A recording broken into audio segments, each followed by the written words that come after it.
Aumento do uso do milho para ração e etanol deve pressionar o mercado para baixo.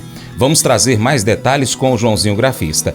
Mas antes te convido a acompanhar o Paracatu Rural nas redes sociais. Nós estamos no Instagram, no Facebook, no antigo Twitter, X, no Telegram e também temos um canal lá no WhatsApp. É só pesquisar em uma das suas favoritas ou em todas elas por Paracatu Rural. Viva o Feijão, com Marcelo Líderes. A segunda semana de abril registrou o movimento de alta para o milho em Chicago. O temor com relação aos conflitos no Oriente Médio trouxe uma maior movimentação no mercado de ações, impactando nas commodities de um modo geral. No Brasil, o setor se manteve em calmaria. O agente autônomo de investimentos João Santaella Neto, o Joãozinho Grafista, destaca os contratos a longo prazo que chegaram ao menor patamar em 3 anos. No último relatório, divulgado pelo USDA, o Departamento de Agricultura dos Estados Unidos, foi projetado um aumento das vendas de milho para ração e para etanol, sinalizando altos estoques para o cereal e uma consequente queda nas cotações. Olá a todos, programa Paracatu Rural, aqui quem fala é João Santaella Neto, conhecido há 24 anos como Joãozinho Grafista, desde março de 2020 representando a corretora Terra Investimentos aqui no Cerrado Mineiro, desde julho de 2023 representando a corretora global coreana Mirai Asset. E vamos lá, bora comentar como foi o mercado no milho na última semana, dados importantes, vamos falar como sempre começando com o mercado do físico, dados importantes aí da Conab, cortando a estimativa da safra de milho do Brasil. O USDA também reduziu previsão de estoques de milho lá nos Estados Unidos, com maior consumo para ração e etanol, né? Como sempre deixo o gráfico do Chicago, da B3 para o final. Falar em Chicago também tivemos nos últimos 12 meses, só lá na bolsa, né? O milho perdeu 32,6% de seu valor. Então vamos lá, bora passar para vocês aí as informações em análise gráfica. Começando com o mercado físico do milho. O mercado brasileiro então registrou alterações de preços ao longo da semana. Segundo a Safras Consultoria, a maior pressão na venda contribuiu para que os preços recuassem em alguns estados brasileiros, como Goiás, Mato Grosso e São Paulo. Já em outros estados houve estabilidade nas cotações e até mesmo altas, como no Rio Grande do Sul e no Paraná. Ainda que os preços tenham caído em alguns estados, o consumidor seguiu cauteloso nas intenções de compra, esperando um recuo ainda maior nas cotações. O andamento da colheita da safra verão prossegue e isso vai contribuindo para pressionar as cotações do cereal. Também houve o retorno das chuvas em regiões produtoras de milho safrinha que vinham apresentando um quadro de estresse hídrico, o que deve contribuir para um melhor desenvolvimento das lavouras.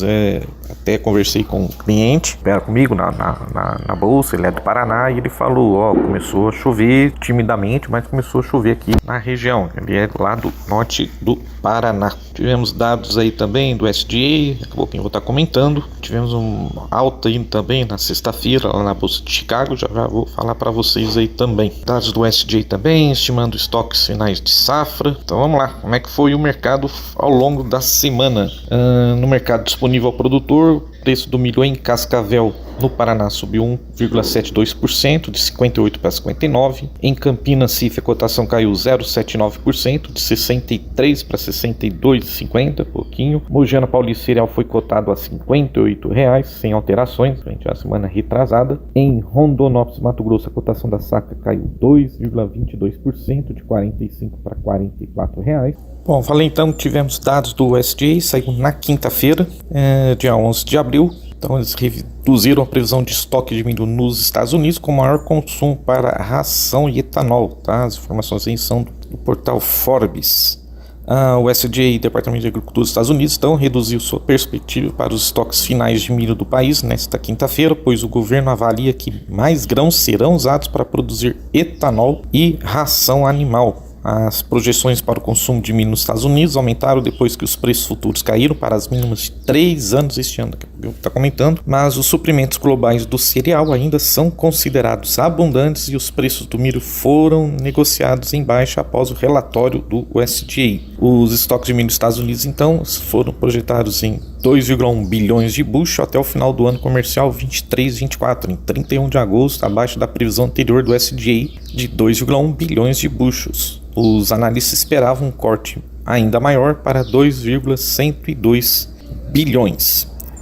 Os estoques ainda estão projetados em uma máxima de 5 anos depois que os agricultores colheram uma safra recorde no ano passado e armazenaram grande parte dela.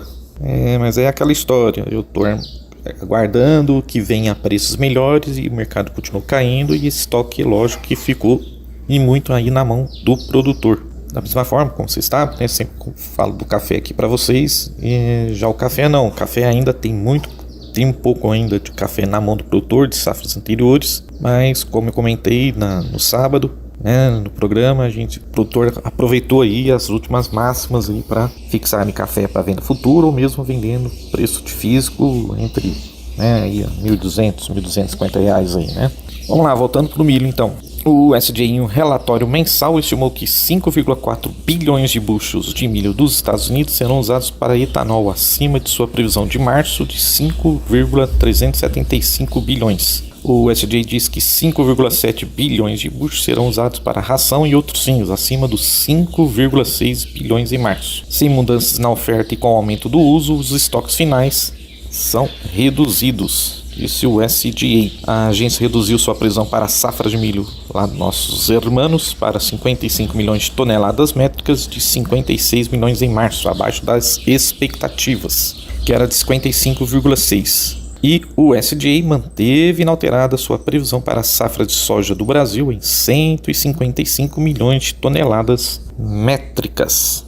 Dados importantes aí também aqui do Brasil, né? A Conab, Companhia Nacional de Abastecimento, na quinta-feira também divulgou seu relatório sobre a safra 23-24, fizeram poucas alterações no quadro geral de grãos e cortou em apenas 1,5 milhões de toneladas da sua estimativa de produção total para 294,1 milhões de toneladas. O número, se confirmado, representará uma queda de 8%, ou 25,7 milhões de toneladas em relação ao recorde de 2022-2023. Com uma área estável estimada em 78,53 milhões de hectares, a quebra se deve sobretudo à atuação da forte intensidade do El Niño, como vimos principalmente no segundo semestre. Então isso teve uma influência negativa desde o início do plantio até as fases de desenvolvimento das lavouras. Isso impactou na produtividade média, que saiu de 4.072 kg por hectare para 3,744 kg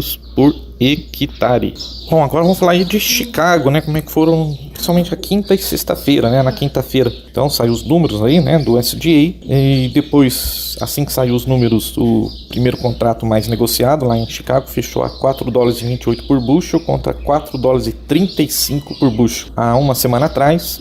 Então acabou sendo leve, baixo o relatório aí do USDA, destacando que a média em março ficou em $4,29 por bushel por enquanto, então 1,4% acima da média de fevereiro, mês passado, sendo que a média de março do ano passado foi de $6,37 por bushel. Então quer dizer, nos últimos 12 meses, o milho lá na Bolsa de Chicago perdeu 32,6% do seu valor. Então, vamos lá falar do milho na Bolsa de Chicago, que anteontem, na sexta-feira, tivemos boa alta aí de quase 2% de alta, né? O contrato maio fechando a 435 aí por bushel, $4,35.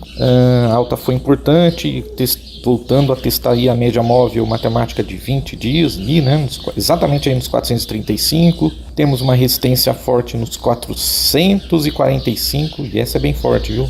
1, 2, 3, quer dizer, é conhecido como topo triplo. Lógico que se romper, a gente faz uma figura na análise gráfica, estudo Fibonacci, que a gente chama de pivô de alta, e aí se romper essa região dos 445, pode esperar que nós vamos buscar os 460, 470, 480 e quem sabe até os 500 por bushel.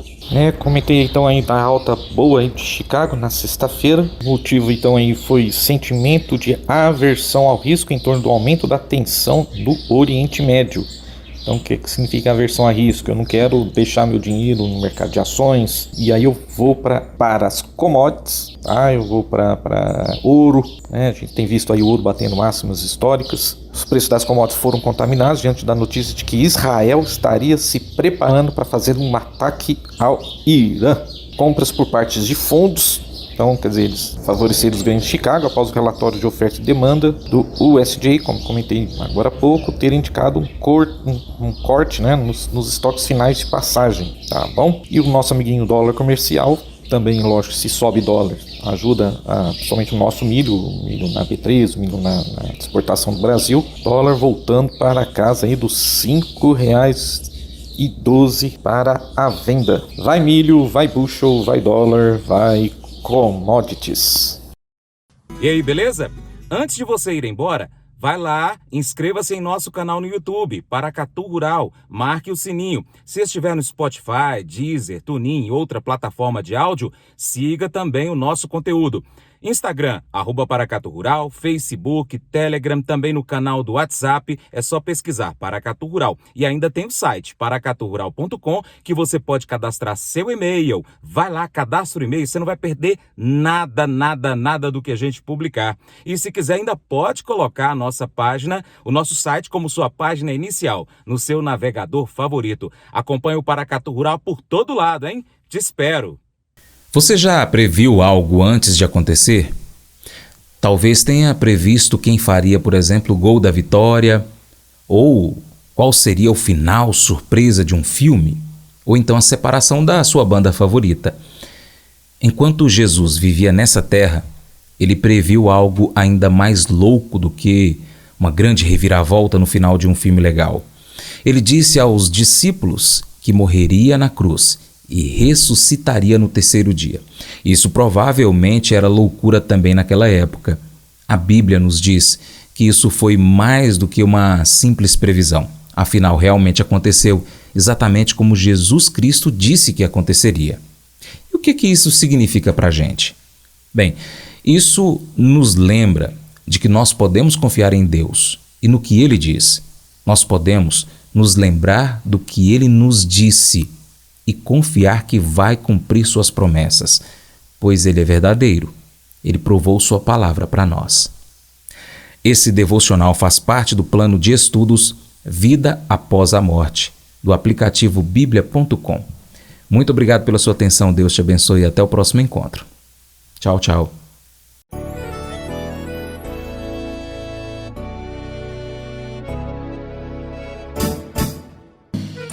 Acordo de manhã para prosear no mundo do campo, as notícias escutar. Vem com a gente em toda a região com o seu programa Paracatu Rural.